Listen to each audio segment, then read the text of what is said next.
नमस्कार दोस्तों, उम्मीद करता हूँ आप सभी बिल्कुल ठीक होंगे। क्लास लेने के लिए आप सभी बिल्कुल तैयार होंगे। जितने ऐसे छात्र क्लास में आ चुके हैं, आप सभी का हार्दिक स्वागत है। फटाफट मुझे बता दीजिए किसी प्रकार की कोई परेशानी तो आपको नहीं है। बिना परेशानी के आगे बढ़ते हैं, ठीक है। चलिए, ठीक है। जो भी समस्या, दिक्कत, परेशानी है उसके बारे में हम चर्चा करने जा रहे हैं। सब बढ़िया चल रहा है? तो दिवाकर, प्रणाम भाऊ जी। दिवाकर सर भी क्लास के अंदर है। सर नेम है दिवाकर का सर। ठीक है, चलिए। सर आपकी अभी आपकी क्लास यूट्यूब में लाइव थी। अच्छा वंदना, ये तो आपने माहौल बना दिया। हाँ, स्टार्ट करते हैं। कल की क्लास में जहाँ पे टॉपिक छोड़ा था उससे आगे हम यहाँ पर बढ़ेंगे बेसिकली। तो मेरे ख्याल से हमने कल की क्लास का जो टॉपिक है वो यहाँ पर छोड़ा था, इससे आगे अब हम बढ़ेंगे। ठीक है। ये तो पूरा ही खराब हो रखा है, हाँ?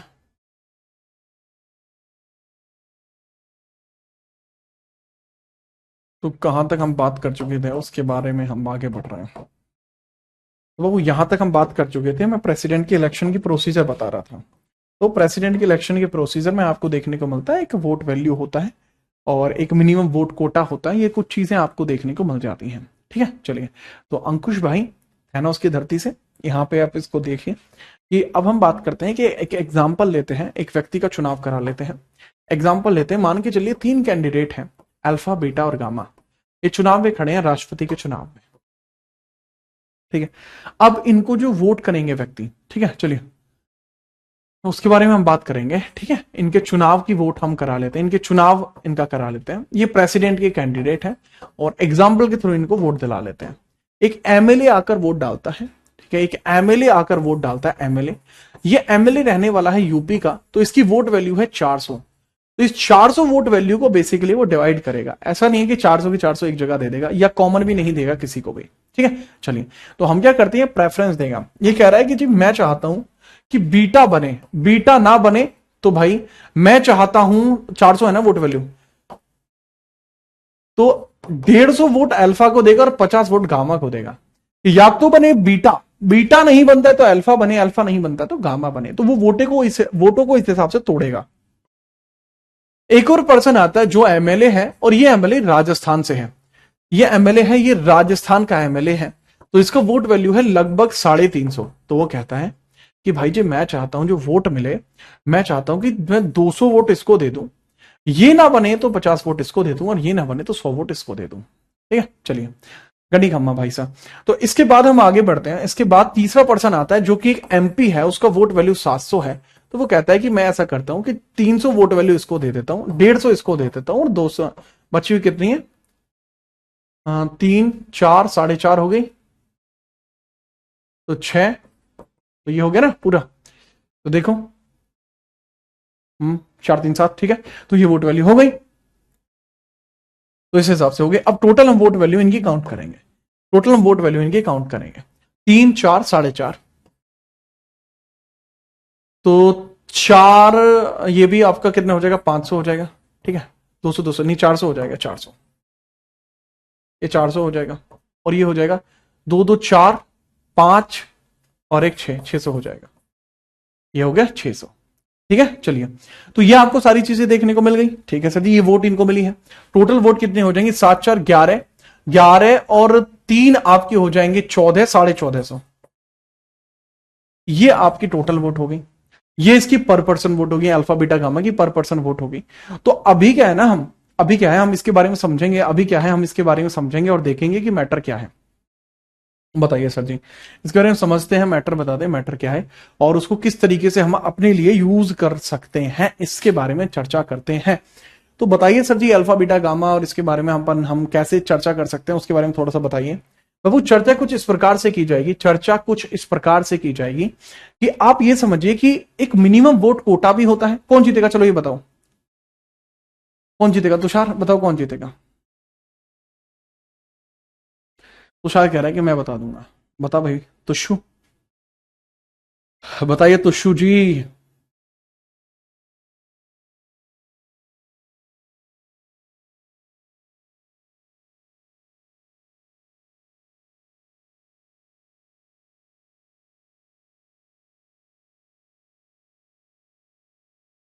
सर जी, कोई नहीं जीतेगा। अच्छा, बढ़िया। वैसे कोई नहीं जीतेगा सच में, अगर देखा जाए तो। रीजन इसका क्या है, इसका मिनिमम वोट कोटा होगा। मिनिमम वोट कोटा इसका कितना हो जाएगा, 725 प्लस 1 यानी 50% प्लस 1। तो इतनी वोट क्या किसी को मिली है सर, इतनी वोट किसी को भी नहीं मिली, इसलिए कोई भी इस वोट को नहीं जीतेगा, राइट, कोई नहीं जीतेगा। अब हम क्या करेंगे, फिर इसके बाद द्वितीय चरण की मतगणना होगी, फिर यहां से होगी सेकंड फेज काउंट होगा, सेकंड फेज काउंट यहां से होगा, द्वितीय चरण मतगणना होगी। वो कैसे होगी कि इसमें ये इसका खेल खत्म हो जाएगा, जिसकी सबसे कम वोट है उसको खत्म कर दिया जाएगा, और इसकी जो वोट है वो ट्रांसफर हो जाएंगे एक रेशो में, पर्टिकुलर रेशो में यहां आएंगे, पर्टिकुलर रेशो में इधर आएंगे।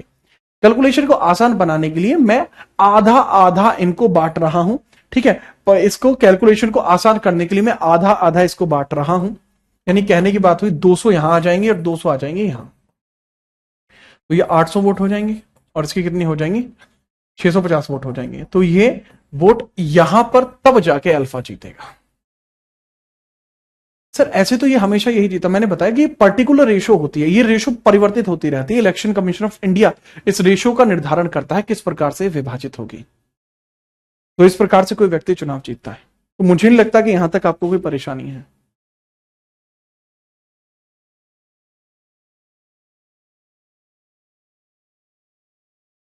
ठीक है भाई, बात आई समझ में।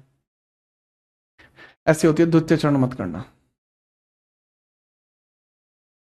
ठीक है, चलो आगे बढ़ते हैं, आगे देखते हैं। सबके कमेंट आ रहे थे आगे जी। आगे अब तक हम देख चुके हैं आर्टिकल 55 तक, अब हम बात करते हैं आर्टिकल 56 की। ठीक है चलिए। ठीक है, आपका मैथ कमजोर है क्या यार, इतना कमजोर तो नहीं होना चाहिए था, हो सकता है कमजोर भी हो लेकिन मुझे लग नहीं रहा कि जैसे मेरा मैथ कहीं से कहीं तक भी कमजोर हो।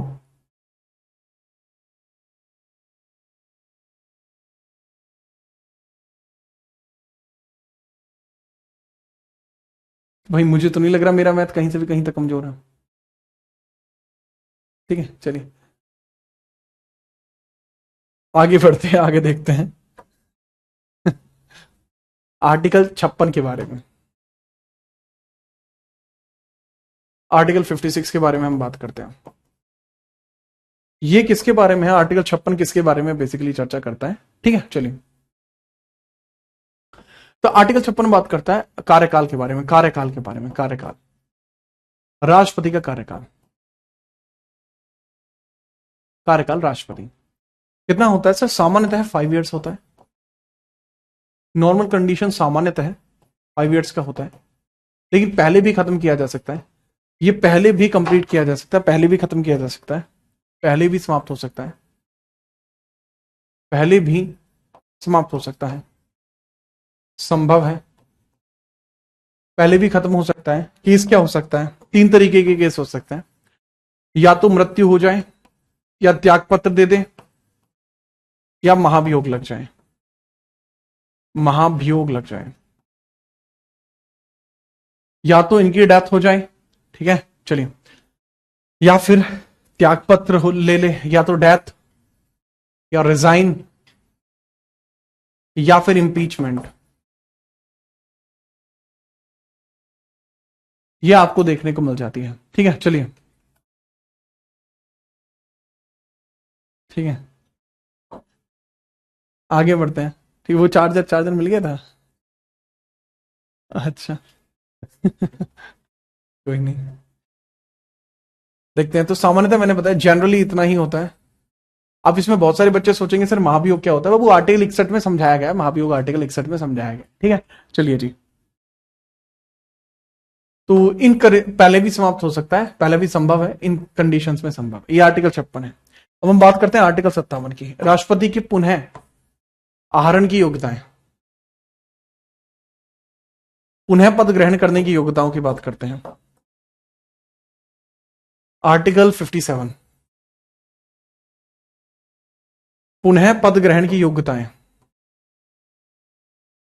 पुनः पद ग्रहण की योग्यताएं, योग्यताएं, पुनः पद ग्रहण की योग्यताएं आपको देखने को मिलती हैं। एलिजिबिलिटीज, एलिजिबिलिटीज टू पद ग्रहण मतलब पुनः, री अपॉइंट या री इलेक्ट लिखेंगे, री इलेक्ट लिखेंगे, एलिजिबिलिटीज टू री इलेक्ट, क्या यह अपने स्थान पर री इलेक्ट हो सकते हैं, यह पूछा जा रहा है। एलिजिबिलिटीज टू री इलेक्ट है, तो जी हां, यह अपने स्थान पर री इलेक्ट हो सकते हैं। प्रेसिडेंट कैन बी री इलेक्ट, तो यह है पॉइंट, प्रेसिडेंट कैन बी री इलेक्ट, प्रेसिडेंट कैन बी री इलेक्ट, री इलेक्ट हो सकते हैं प्रेसिडेंट अपने स्थान पर। ठीक है, चलिए, री इलेक्ट हो सकते हैं प्रेसिडेंट अपने स्थान पर, कैन बी री इलेक्ट, यह अपने स्थान पर री इलेक्ट हो सकते हैं, तो ये थोड़ा सा पॉइंट बनता है। कैन बी री इलेक्ट, कैन भी री इलेक्ट आपके हो सकते हैं, याद रखिएगा इसके बारे में कि भाई राष्ट्रपति री इलेक्ट भी हो सकते हैं, कोई समस्या नहीं होनी चाहिए। ठीक है, थोड़ा सा ध्यान रखिएगा। कितनी बार हो सकते हैं, ठीक है, लिमिट नहीं है, नो लिमिट, नो लिमिट, कोई लिमिट नहीं है इस पर, कोई भी लिमिट नहीं है, no limit, no limit is specify, कोई लिमिट नहीं दी गई है। ठीक है, चलिए, आर्टिकल 57 के बाद आर्टिकल 58 की हम बात करते हैं। आर्टिकल 57 के बाद हम आर्टिकल 58 की बात करते हैं।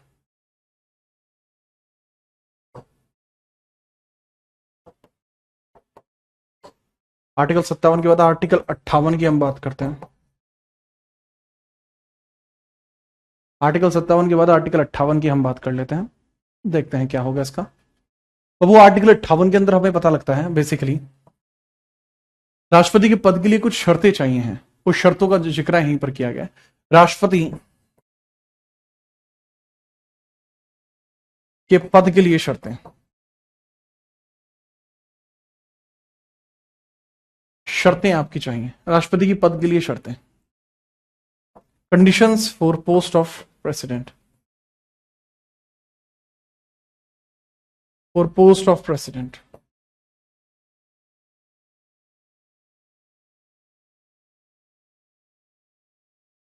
प्रेसिडेंट, वो पोस्ट ऑफ प्रेसिडेंट के बारे में हम बात कर रहे हैं। पोस्ट ऑफ प्रेसिडेंट के बारे में पहली शर्त क्या है, एज 35 होनी चाहिए मिनिमम, एज 35 मिनिमम होनी चाहिए।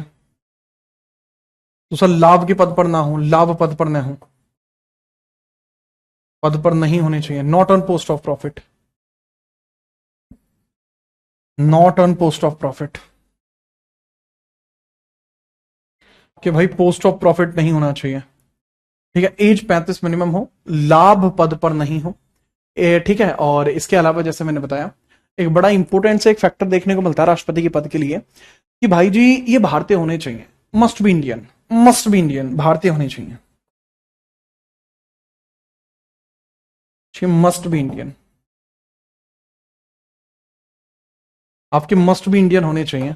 और इसके अलावा अगला पॉइंटर आपको देखने को मिल जाएगा, क्रिएट अप होता है क्रिएट अप होता है अगला, जिसको हम लिखेंगे कि भाई जो हमारा राष्ट्रपति है ना, जो अपना राष्ट्रपति है, इसके बारे में एक पॉइंटर क्रिएट किया जाता है हमारे राष्ट्रपति के बारे में कि भाई जो हमारा राष्ट्रपति होगा वह लोकसभा का सदस्य बनने की क्षमता रखता हो, लोकसभा सदस्य बनने की क्षमता रखता हो, सदस्य बनने की क्षमता उसमें होनी चाहिए, बनने की क्षमता इसमें होनी चाहिए, क्षमता इसमें होनी चाहिए। ठीक है, लोकसभा सदस्य बनने की क्षमता इसमें होनी चाहिए। ठीक है, कॉम्पिटेंस या eligible to be Lok Sabha member, eligible to be LS member, Lok Sabha member बनने की क्षमता इसमें होनी चाहिए। नोट करो फटाफट से।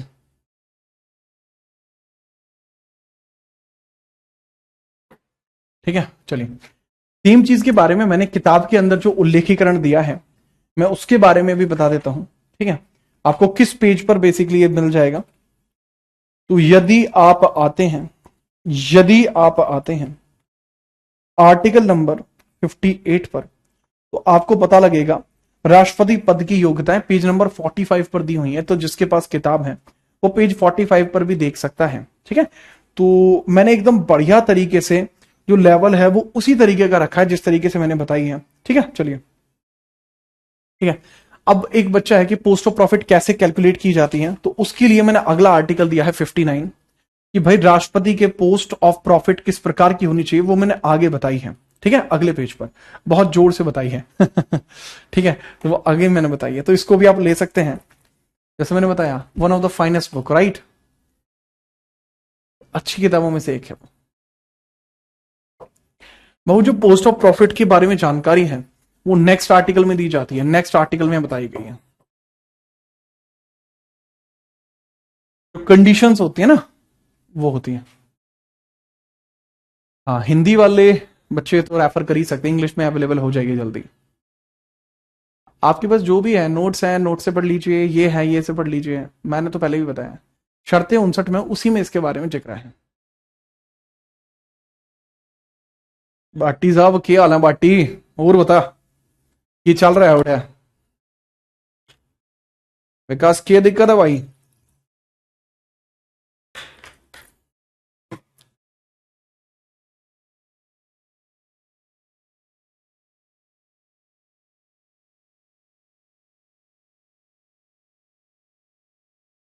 आगे बढ़िए। 58 के बाद 59, आर्टिकल 59,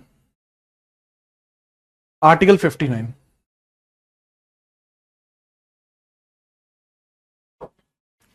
आर्टिकल 59, आर्टिकल 59 की हम बात करते हैं। बुक का क्या नाम है? बुक का नाम है भारत चलता कैसे है। 59 में राष्ट्रपति पद के लिए शर्तें, राष्ट्रपति पद के लिए शर्तें, शर्तें यानी conditions for the post of president, conditions for the post of president, conditions for the post of president. ठीक है, चलिए तो बाबू conditions for the post of president आपको देखने को मिल जाएगी, इसके बारे में हम बात कर लेते हैं कि भाई इसकी जो पोस्ट है वो क्या क्या चाहिए। ठीक है, चलिए तो उसके बारे में देख लेते हैं, एक बार की बात कही गई है उड़े। तो पहली शर्त तो यह है, पद पर रहते हुए, पद पर रहते हुए लाभ का पद धारण ना कर ले, न करे, कि not hold post while on post. ठीक है, चलो, कि not hold post of profit while on post, post पर रहता हुआ भाई जी वह लाभ का पद धारण नहीं कर सकता। राइट, ठीक है सर जी, अपने पद पर रहता हुआ वह लाभ का पद धारण नहीं कर सकता, पद पर रहते हुए लाभ का पद धारण नहीं कर सकता। अगला पॉइंटर देखते हैं देन हम, अगला पॉइंटर देखते हैं। ठीक है, बताइए। नेक्स्ट है, पद पर रहते हुए लाभ का पद धारण नहीं कर सकते। बाबू इसमें और इसमें जमीन आसमान का फर्क है, जिसकी बात कर रहे हो ना आप, उसमें और इसमें जमीन आसमान का फर्क है, ये उससे कहीं आगे है। This is the upgrade boy, this is the upgrade. ठीक है तोमर, आगे मैंने बताया दूसरा, पद पर रहते हुए, पद पर रहते हुए एक काम और भी नहीं कर सकता, ये किसी भी सदन का हिस्सा नहीं हो सकता, सदन का हिस्सा नहीं हो सकता, किसी भी सदन का हिस्सा नहीं हो सकता, किसी भी सदन का हिस्सा नहीं हो सकता, हिस्सा नहीं हो सकता, नहीं हो सकता, can not be part of any house, not be part of any house, part of any house while on post, while on post, cannot be part of any house while on post। ठीक है, चलिए इसके बाद हम बात करते हैं, और भी बातें हैं इनके बारे में, जैसे कि भाई एक बार पद ग्रहण के बाद वेतन में कमी नहीं की होगी। अच्छा, पोस्ट ऑफ प्रॉफिट क्या होता है वो समझ लीजिए। सरकारी नौकरी करना, सरकारी नौकरी करना, सरकार के लिए कोई कार्य करना और बदले में वेतन लेना। पेंशन पोस्ट ऑफ प्रॉफिट नहीं होता, पोस्ट ऑफ प्रॉफिट तब होता है जब आप कोई काम करें और बदले में आपको पैसे मिले, वो पोस्ट ऑफ प्रॉफिट है। जैसे सरकारी टीचर होना, या आप मान के चलिए सरकारी पुलिस इंस्पेक्टर होना, या ये सब चीज, आईएएस होना, आईपीएस होना, ये सब आपको क्या देखने को मिलते हैं, या आपको देखने को मिल जाती है पोस्ट ऑफ प्रॉफिट, आपको देखने को मिल जाती है। ठीक है, पोस्ट ऑफ प्रॉफिट आपको देखने को मिल जाती है। ओके, बट बात वही है कि इसके अंदर कहा गया है कि वो आप धारण नहीं कर सकते। बहुत सारे बच्चे पूछते हैं सर नेताओं का पद क्या पोस्ट ऑफ प्रॉफिट होगा? तो हाँ बाबू, नेताओं का पद पोस्ट ऑफ प्रॉफिट होता है, बट उसके अंदर कुछ एडिशनल छूट प्राप्त होती है, कुछ एडिशनल छूट प्राप्त होती है। वो पोस्ट ऑफ प्रॉफिट तो होता है, बट उसमें कुछ एडिशनल छूटें प्राप्त होती हैं लोगों को। तो थोड़ा सा पॉइंट होता है। जैसे जैसे अगर मैं एक सरकारी टीचर हूं और मुझे इलेक्शन लड़ना है, तो मुझे रिजाइन करना पड़ेगा, तब मैं इलेक्शन लड़ पाऊंगा। बट अगर मैं एक मिनिस्टर हूं, मुझे राष्ट्रपति का चुनाव लड़ना है, तो मैं चुनाव लड़ लूंगा, अगर जीत गया तो रिजाइन करना पड़ेगा। तो ये कुछ छूट प्राप्त होती है, बट वो पोस्ट ऑफ प्रॉफिट होता है। एक और है, पद ग्रहण के बाद आपके वेतन में कमी नहीं होगी। पद ग्रहण के बाद वेतन में कमी नहीं होगी। पद ग्रहण के बाद वेतन में कमी नहीं होगी।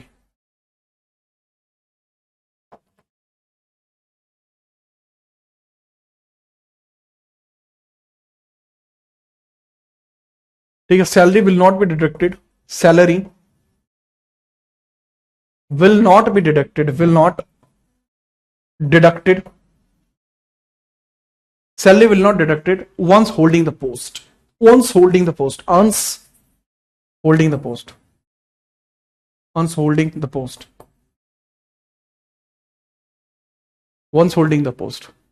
ठीक है, एक बार अगर पद ग्रहण हो गया तो भाई वेतन में कमी नहीं हो सकती। ठीक है सर जी, तो ये भी थोड़ा जरूरी ही हो जाएगा। नेक्स्ट हम बात करते हैं, ये भी थोड़ा जरूरी हो जाएगा। नेक्स्ट हम बात करते हैं, देखिए आगे बढ़िए। एक बार पोस्ट होल्ड हो गया तो फिर कमी नहीं होगी वेतन में। अगला सवाल हम देखते हैं, अगला सवाल हमें क्या कह रहा है कि भाई पद ग्रहण के बाद वेतन में कमी नहीं होगी। ठीक है सर जी, अब इसके अलावा आपके और भी फैक्टर्स देखने को मिलते हैं, जैसे कि इसकी राष्ट्रपति के ऑफिस के लिए शर्तें, ऑफिस के लिए शर्तें, ऑफिस की शर्तें भी दी हुई हैं। Condition for office, condition for office, यह दिल्ली में होगा, यह राजधानी / सुप्रीम कोर्ट / पार्लियामेंट के नजदीक हो, के समीप हो। तो कहने की बात क्या है बाबू, या तो यह कैपिटल के पास हो, या सुप्रीम कोर्ट के पास हो, या पार्लियामेंट के पास हो, इनमें से किसी के पास वो होना चाहिए। ये और में कंडीशन है। आज की डेट में यह आपको देखने को मिलता है दिल्ली में। आज की डेट में कहां देखने को मिलता है? This is in Delhi, this is in Delhi, this is at Delhi. ये दिल्ली के अंदर है। ठीक है, चलिए याद रखना। ठीक है, चलिए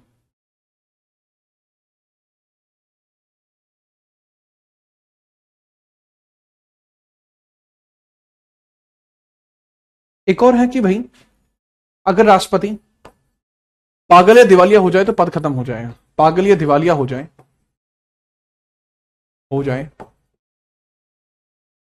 तो पद समाप्त हो जाएगा। इन केस अगर हमारा राष्ट्रपति इनसेन या इंसॉल्वेंट हो जाता है, अगर हमारा राष्ट्रपति इनसेन और इंसॉल्वेंट हो जाता है, इंसॉल्वेंट हो जाता है, तो उसका पोस्ट खत्म कर लिया जाएगा। ठीक है, चलिए अब सीडीएस के लिए मेरी बुक पर्याप्त है, Narendra Singh Rajpurohit ji. The book I had made that is enough for CDS. जिस किताब का आप जिक्र कर रहे हैं, यह किताब अच्छी है, नो डाउट, फेमस है भैया। यूपीएससी वाले इसको कहते हैं कि हाँ जी फेमस है। तो बात यह है, लेकिन क्या आप उस किताब को पढ़ पाएंगे? क्या वो डाइजेस्टेबल है? द पॉइंट इज, क्या वो डाइजेस्टेबल है?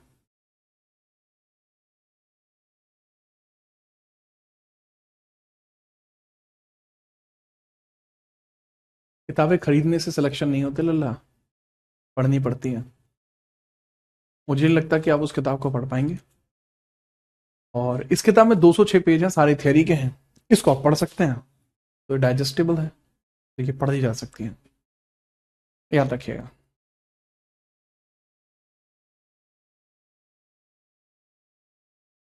अट्ठावन और 59 में अंतर क्या है? बहुत बढ़िया। 58 जो होता है ये पद ग्रहण से पहले चाहिए, एंड 59 जो होता है ये पद ग्रहण के पहले और बाद दोनों तरफ चाहिए।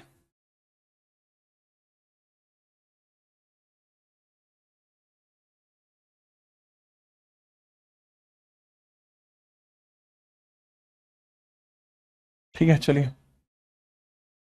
आगे हम बढ़ते हैं बाबू। आर्टिकल 60 की देखते हैं। राष्ट्रपति की ओथ की बात करी जा रही है। Article 60, oath of president. Oath of president. Oath of president. राष्ट्रपति की शपथ। राष्ट्रपति शपथ।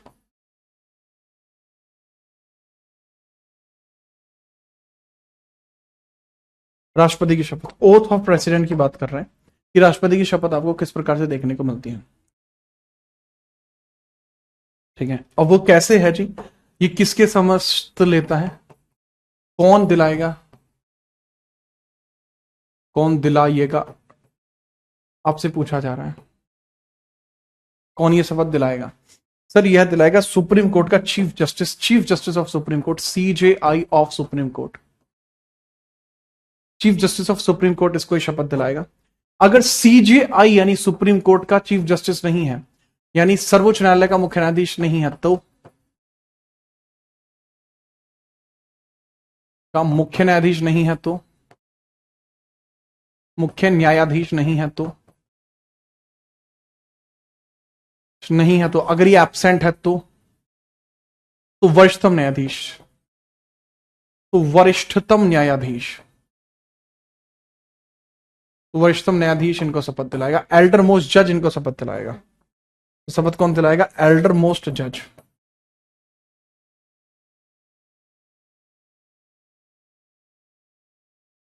एल्डर मोस्ट जज इनको शपथ दिलाएगा।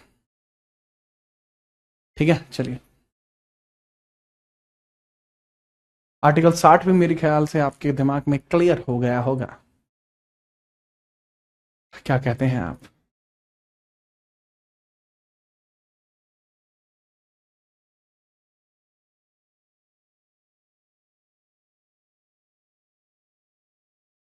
बताओ जी।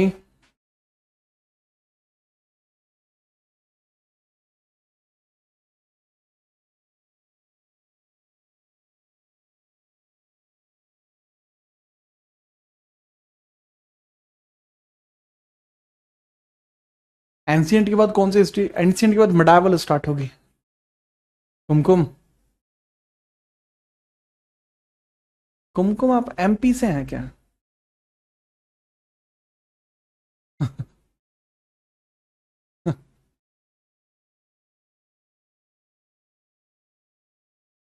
अच्छा, कुमकुम ने एक कमेंट लिखी कि सर एंशियंट के बाद मॉडर्न हिस्ट्री शुरू करना, और मैंने बोल दिया कि भाई यार, भाई इसके लिए ना मैं तो मिडाइवल करूंगा। तो अभी क्या कह रही है, सर आप जरूरी कमेंट नहीं देखते। डेढ़ चो यार। ठीक है सर, आप सीडीएस की ऑफलाइन प्रिपरेशन कराते हैं। हाँ यार, सीडीएस की नहीं, सिविल्स के बैच आते हैं ऑफलाइन मेरे। आर्टिकल 61 हम देखते हैं। ठीक है, यूपीपीएससी के लिए आते हैं बाबू मेरे। यूपीएससी के लिए आएगा, 2 महीने बाद आएगा यूपीएससी का बैच। ठीक है, इसमें एक स्टड आप देख लीजिए, this is impeachment of president. Impeachment of president, president हम देख लेंगे। इम्पीचमेंट ऑफ प्रेसिडेंट हम देख लेंगे। राष्ट्रपति पर महाभियोग, राष्ट्रपति पर महाभियोग, वियोग हम देख लेंगे कि भाई राष्ट्रपति पर महाभियोग कैसा है। ठीक है, चलिए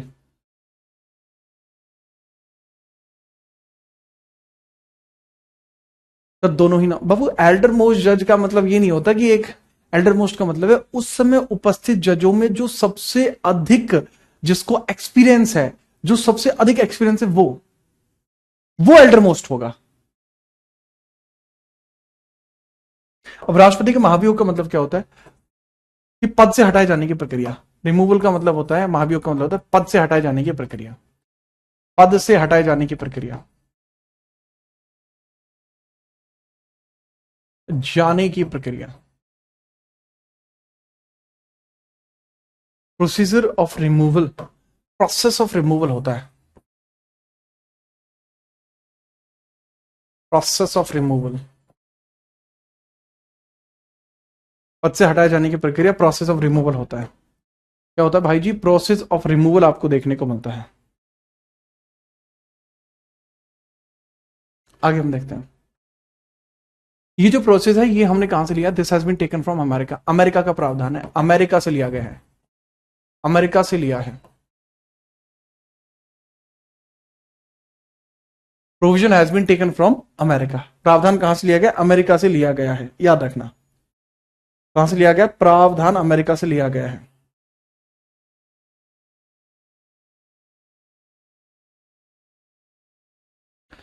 प्रावधान कहां से लिया गया? अमेरिका से लिया गया। Provision has been taken from America. ठीक है, चलिए इसके बाद हम बात करते हैं आर्टिकल 61 के ही अंतर्गत क्या होता है प्रोसेस, किस आधार पर लग सकता है? राष्ट्रपति पर किस आधार पर? संविधान के कुचलन पर लग सकता है। संविधान का कुचलन कर दिया, कोई भी ऐसा काम है जो संविधान के अगेंस्ट कर दिया, वायोलेशन ऑफ कॉन्स्टिट्यूशन के केसेस में इनके ऊपर से यह लग सकता है। वायोलेशन ऑफ कॉन्स्टिट्यूशन, संविधान का अतिचार, संविधान के अतिचार पर लग सकता है। वायोलेशन ऑफ कॉन्स्टिट्यूशन, आधार यही है, violation of constitution, violation of constitution, violation of constitution के केस में लग जाता है। ठीक है, याद रखिएगा। अब कैसे कैसे प्रोसेस होती है वो समझिए। तो पहला पॉइंट इसमें क्रिएट कैसे हो जाता है उसको हम देखते हैं। पहला पॉइंट ऐसे इसमें कैसे क्रिएट हो जाता है उसको देखते हैं। पहला पॉइंट इसमें इस प्रकार से क्रिएट होता है कि किसी भी सदन से शुरू हो सकता है, चाहे तो लोकसभा है राज्यसभा। मतलब क्या है, जैसे मैंने बताया था कि मान के चलिए कोई लेटर आता है, जैसे कोई लेटर है, इस लेटर पे लिखा है कि भी ये जो फलाने राष्ट्रपति हैं इनके द्वारा संविधान का कुचलन किया गया है, ये आदमी बढ़िया नहीं है, हम इनको इनके पद से हटाना चाहते हैं। अब ये जो प्रस्तुत कहां होगा दानिए? ये संसद में प्रस्तुत हो जाएगा, संसद में यह प्रस्तुत हो जाएगा। ठीक है, संसद में वो प्रस्तुत हो गया। देन जब वो संसद में प्रस्तुत होगा फिर लोग उस पर वोट करेंगे, तो स्पेशल वोटिंग चाहिएगी, स्पेशल मेजोरिटी वहां पर चाहिएगी, स्पेशल मेजोरिटी। स्पेशल मेजोरिटी से वो पास कराना पड़ेगा दोनों हाउसेस से। अगर हो जाता है काम खत्म, राष्ट्रपति को हटना पड़ेगा। बट आज तक ऐसा हुआ नहीं है कभी। चलो मैं इसको बहुत डिटेल में बताता हूं, ये तो मैंने आपको बताया एक वर्बली। ठीक है, चलिए। किसी भी सदन में प्रारंभ हो सकता है, राज्यसभा या लोकसभा। किसी भी सदन में प्रारंभ, लोकसभा या राज्यसभा। सदन से प्रारंभ,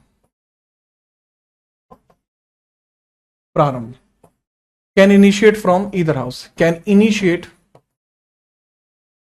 from either house, either house,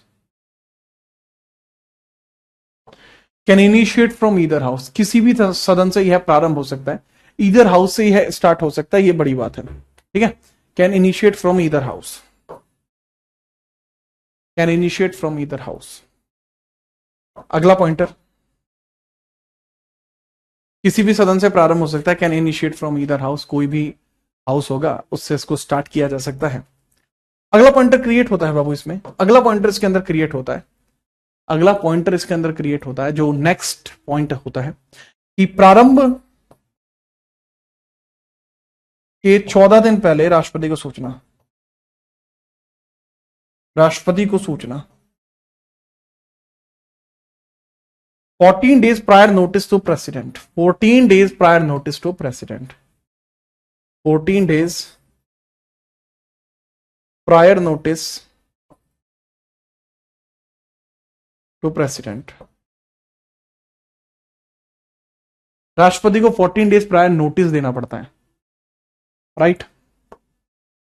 and important बात है अगला कि उसके बाद जिस भी सदन में पेश किया जाएगा वहां से विशेष बहुमत चाहिए, दोनों सदनों से विशेष बहुमत के बाद पारित हो जाएगा, दोनों सदनों से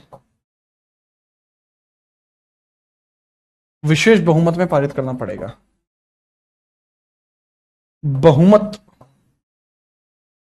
से पारित करना होगा, पारित करना होगा। Must pass, must pass in a special majority from both house, in a special majority from both house। Both house. ठीक है, याद रखना।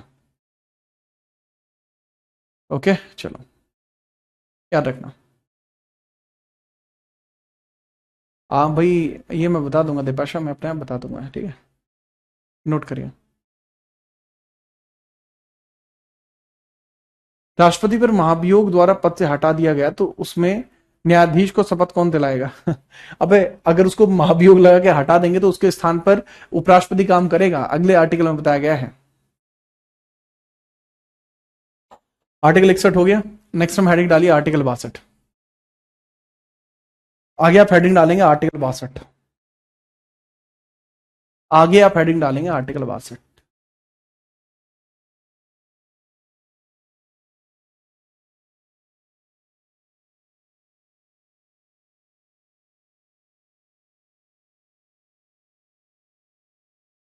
प्रेसिडेंट त्यागपत्र किसको देगा? वाइस प्रेसिडेंट को।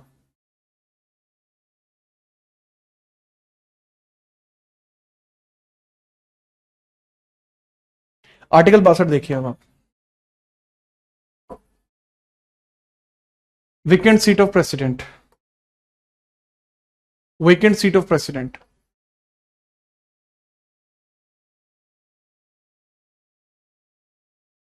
वेकेंट सीट ऑफ प्रेसिडेंट, राष्ट्रपति की पदमुक्ति। और सॉरी, राष्ट्रपति के पदमुक्ति नहीं, राष्ट्रपति की रिक्त सीट। राष्ट्रपति की, राष्ट्रपति की रिक्त सीट, रिक्त सीट, रिक्त सीट। राष्ट्रपति की रिक्त सीट आपको देखने को मिल जाएंगे। बहुमत कितना चाहिए? वो विशेष बहुमत मैंने बता दिया। विशेष बहुमत यानी 2/3 बहुमत चाहिए। स्पेशल मेजोरिटी का मतलब ही विशेष बहुमत है, जिसका मतलब 2/3 मेजोरिटी चाहिए।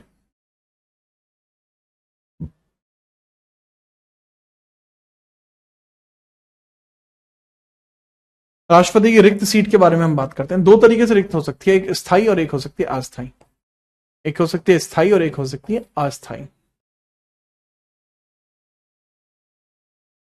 एक हो सकती है बाबू स्थायी और एक हो सकती है अस्थायी। ठीक है चलो। तो स्थायी का मतलब होता है परमानेंट, इसमें परमानेंट सीट खाली हो सकती है, परमानेंट। और एक जो हो सकती है अस्थायी तौर पर हो सकती है, यानी टेम्परेरी। टेम्परेरी खाली हो सकती है। स्थायी टेम्परेरी खाली हो सकती है।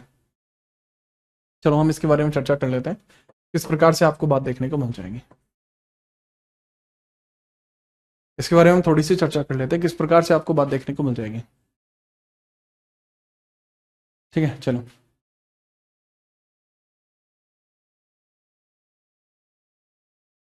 स्थायी तौर पर हो सकती है कि अगर उसकी मृत्यु हो जाए,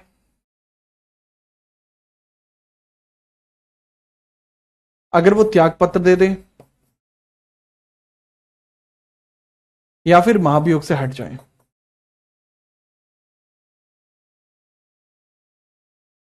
ये परमानेंट तौर पर उसकी सीट खाली कर देगा। अस्थायी हो सकती है कि भाई अगर यह विदेश दौरे पर चला जाए,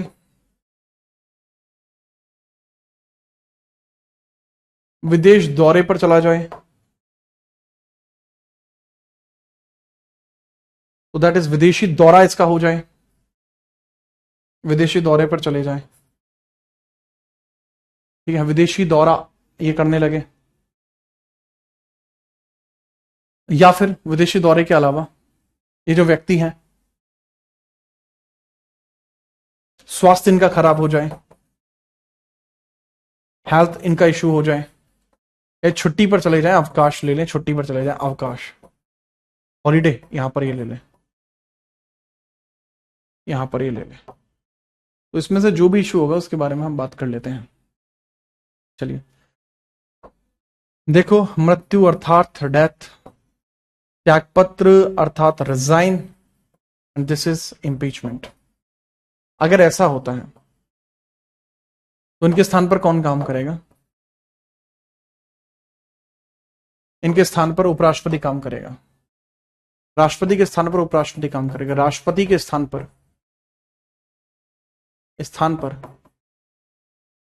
उपराष्ट्रपति कार्य करेगा। कार्य करेगा, राष्ट्रपति के स्थान पर उपराष्ट्रपति कार्य करेगा, तो ये भी लिख लेना। Vice president will hold the post, will hold post, और क्या कहलाएगा वो? कार्यकारी राष्ट्रपति, कार्यकारी राष्ट्रपति। Executive president. दूसरा केस क्रिएट हो सकता है, अस्थायी तौर पर क्रिएट हो सकता है दूसरा केस, उसके बारे में हम बात करते हैं। ऐसा केस अगर होता है तो कार्यभार कौन संभालेगा? कार्यभार, कार्यभार जाएगा राष्ट्रपति। कार्यभार कहां जाएगा? कार्यभार वाइस प्रेसिडेंट पर जाएगा, और ऐसी परिस्थिति में वो क्या कहलाएगा? Acting vice president, acting president कहलाएगा।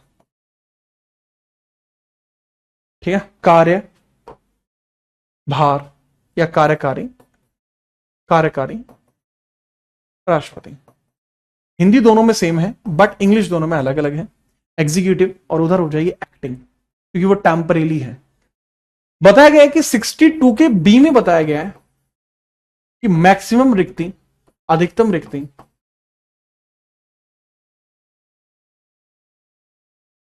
6 माह हो सकती है। 6 माह कि मैक्सिमम 6 महीने के अंदर अस्थायी रिक्ति को भरना पड़ेगा। सवाल आता है कि अगर उपराष्ट्रपति भी ना हो तो? शुरुआत में ऐसा कोई प्रावधान नहीं था कि उपराष्ट्रपति भी ना हो तो क्या होगा, बाद में आता है। Powers of president act, president act 1969 एक एक्ट आता है, पावर्स ऑफ प्रेसिडेंट एक्ट 1969 एक एक्ट आता है। इसमें कहा गया कि अगर प्रेसिडेंट नहीं है तो वाइस प्रेसिडेंट, वाइस प्रेसिडेंट, अगर ये भी नहीं है तो सीजेआई, और ये भी नहीं है तो केवल कोई भी सुप्रीम कोर्ट जज। ठीक है, चलिए, तो ये आपको देखने को मिल जाएगा। नोट करिए, नोट करिए फटाफट से।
ठीक है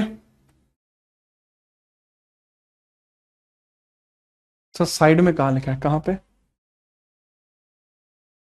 ये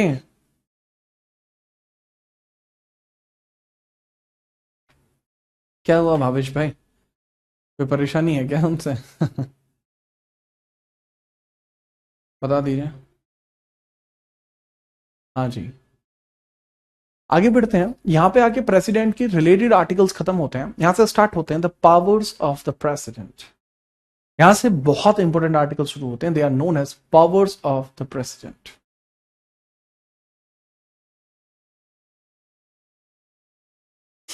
पावर्स ऑफ द प्रेसिडेंट मुझे आपकी बुक मिली है अभी। Okay, powers of the president article 63, article 63 की हम बात करते हैं, they are known as article 63। Article 63 तो वाइस प्रेसिडेंट के बारे में आ जाएगा, आप पहले उससे पहले लिख लीजिए पावर्स ऑफ प्रेसिडेंट। दो तरीके की पावर्स प्रेसिडेंट की होती हैं, उसके बारे में अपन चर्चा कर लेते हैं। पावर्स ऑफ प्रेसिडेंट, राष्ट्रपति की शक्तियां।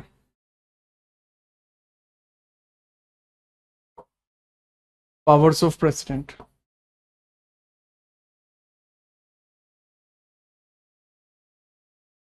Powers of president.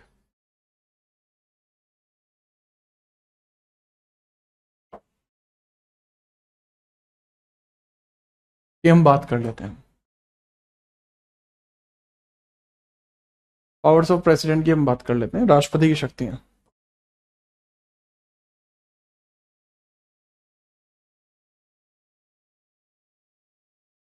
शक्तियां, चलो जी, राष्ट्रपति की शक्तियों का अपन जिक्र करते हैं। पावर्स ऑफ प्रेसिडेंट आपको कैसे देखने को मिलते हैं?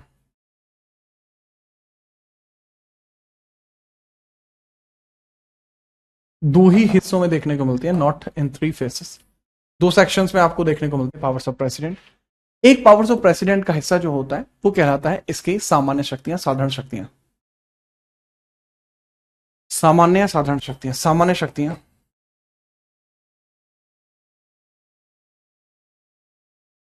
आपको दूसरी देखने को मिलती हैं जो इसकी आपातकालीन शक्तियां होती हैं। आपातकालीन शक्तियां,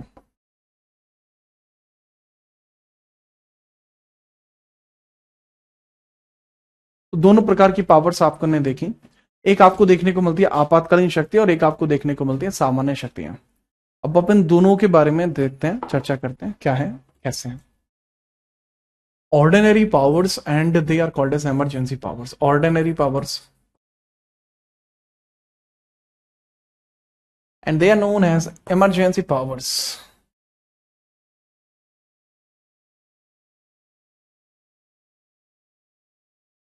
तो हम इनके बारे में चर्चा करेंगे, ध्यान से सुनिए।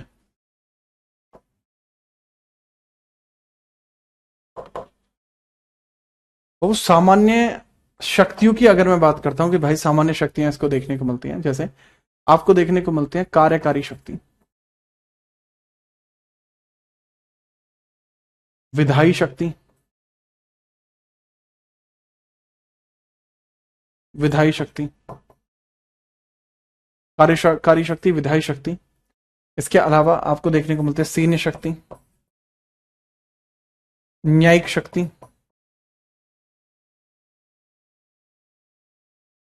न्यायिक शक्ति, न्यायिक शक्ति। और आपको देखने को मिलती है कुछ आपको डिस्क्रिमिनेटरी पावर्स देखने को मिलते हैं, जिनको हम कई बार बेसिकली बोल सकते हैं विवेकीय शक्ति, विवेकीय शक्ति, विवेकीय शक्ति जिसको बोल सकते हैं, जिसके अंदर ही आपको वीटो पावर्स भी देखने को मिलते हैं, वीटो शक्ति।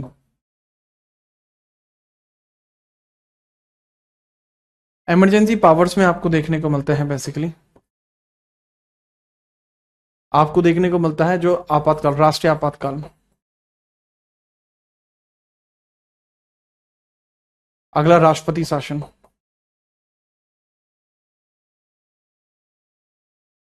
और तीसरा हमें देखने को मिलता है बेसिकली वित्तापात, financial emergency. Financial emergency, right, ठीक है राहुल।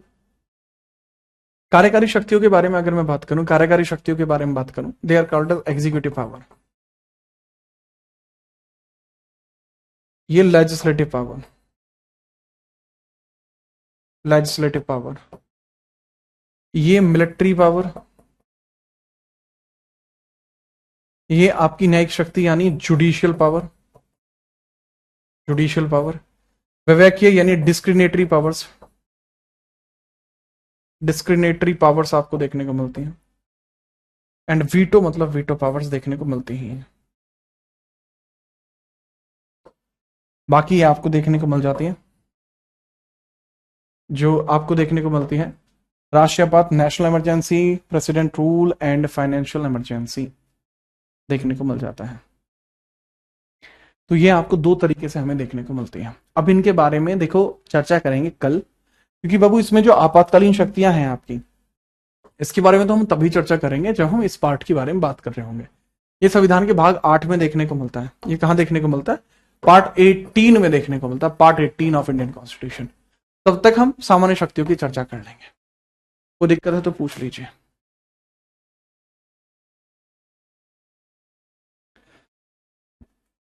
और बताओ, कोई दिक्कत हो तो। सब ठीक चल रहा है? हाँ सर, आप बढ़िया आदमी हैं, मैं हूं ही बढ़िया आदमी। मुझे कभी बढ़िया बनने की जरूरत नहीं पड़ी एक्चुअली। मैं हूं बढ़िया, मेरे घर के संस्कार ऐसे हैं। कल की पीडीएफ नहीं आई है तो बाबू इस पीडीएफ के साथ वो मर्ज होके आ जाएगी, ठीक है तुषार? टेक्निकल टीम ने कोई गलती कर दी होगी, वो आपके पास तक नहीं पहुंची है, इस पीडीएफ के साथ मर्ज होके आ जाएगी। और बताओ।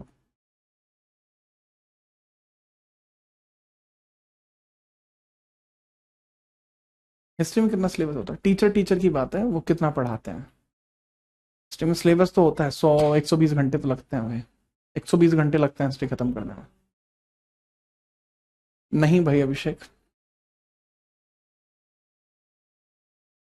सर मुजफ्फरनगर भी आ रहे हो? मुजफ्फरनगर में काफी जानकारी है यार, आएंगे मुजफ्फरनगर भी।